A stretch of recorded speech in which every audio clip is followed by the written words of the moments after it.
मस्त धन ज्याचे त्याला उणे रे कशाचे, काळाच्या गाडीत त्याला भय रे कशाचे, त्याला उणे रे कशाचे.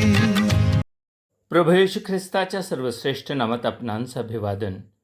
पवित्र शास्त्र बायबलमध्ये लूक वर्तमानाच्या 6व्या अध्यायातील 30व्या वचनामध्ये असे म्हटले आहे, जो कोणी तुझ्याजवळ मागतो त्याला दे, आणि जो तुझे काही हिरावून घेतो त्याच्यापाशी ते परत मागू नको. या वचनात प्रभू येशू 2 गोष्टींचा उल्लेख करतो. एक, विनंतीपूर्वक मागणे, व दुसरे म्हणजे याचना करणे अथवा लुबाडून घेणे. आपण सक्षम असताना कोणाची तरी गरज जाणून मदत करण्यासाठी पुढे येतोच, परंतु परिस्थितीमुळे चोरी करीताना, विशेषतः खाद्यपदार्थ चोरताना पकडले गेलेल्या व्यक्तीशी तुम्ही कसे वागाल? अर्थात आम्ही चोरीला प्रोत्साहन देणार नाही, परंतु त्याची गरज जाणून त्याला अन्न व शक्य असल्यास पोटासाठी काम देऊ शकतो. ख्रिस्त भूतलावर असताना त्याने मनुष्याची गरज ओळखून अद्भुतरित्या मदत केली. ज्याला दिसत नाही त्याला दृष्टी, ज्याला ऐकू येत नाही त्याला श्रवणशक्ती, पक्षघात्यांच्या अवयवात बळ, कुष्ठरोग्यांना शुद्धी, पांगळ्यांना शक्ती, रोग्यांना आरोग्य, इतकेच नव्हे तर त्याने भुकेलेल्यांस अन्नही पुरविले. शोकग्रस्तांना सांत्वन देताना त्याने मेलेल्यांस मरणातून जिवंत केले.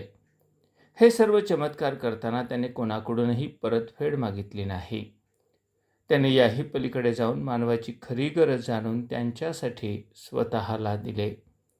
प्रथम मानव आदाम याच्या आज्ञाभंगापासून पापी ठरलेल्या मानवावर सत्ता गाजवणाऱ्या मरणातून मनुष्याला हवी असलेली मुक्ती ही मानवाची सर्वात मोठी गरज. त्यासाठी पापांचे प्रायश्चित्त व्हावे म्हणून निर्दोष व निष्कलंक रक्त सांडणे गरजेचे होते.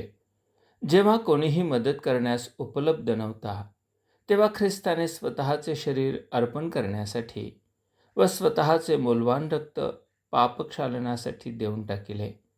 त्याने मरणातून पुन्हा जिवंत होऊन सैतानाला पराभूत केले. त्याच्या या उपकारांची फेड मनुष्य कसा करील? खरे तर त्याच्या रक्ताचे मोल इतके मोठे आहे की मनुष्य त्याच्या उपकारांची फेड करूच शकत नाही, शिवाय तोही अपेक्षा करीत नाही. तरीही आम्ही कृतज्ञता व्यक्त करूच शकतो. आपल्या पापांची कबुली देऊन आपण जर ख्रिस्ताच्या अर्पणावर व पुनरुत्थानावर विश्वास ठेवतो, तर तो आम्हाला पापक्षमा व सार्वकालिक जीवन देऊ करतो. आपण ख्रिस्ताच्या उपकारांची जाणीव ठेवून त्याला तारणारा व प्रभू म्हणून नाही का स्वीकारणार? परमेश्वर आपणास सहाय्य करो.